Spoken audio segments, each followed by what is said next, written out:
حضرت عمر رضی اللہ عنہ ایک دفعہ گشت کرتے جا رہے تھے۔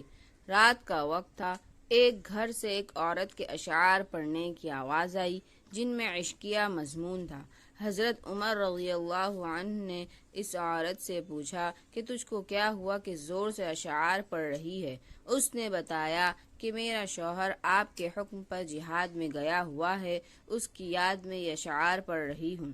حضرت عمر نے اس کو صبر کے لیے کہا اور حضرت ام المومنین حفصہ رضی اللہ عنہا کے پاس آئے اور مشورہ کیا۔ پوچھا کہ عورت اپنے شوہر کے بغیر کتنے دن صبر کر سکتی ہے؟ حضرت حفصہ نے شرم سے سر جھکا لیا۔ آپ نے کہا کہ اللہ تعالی حق بولنے سے نہیں شرماتا، بولو کہ بغیر شوہر عورت کتنے دن رہ سکتی ہے؟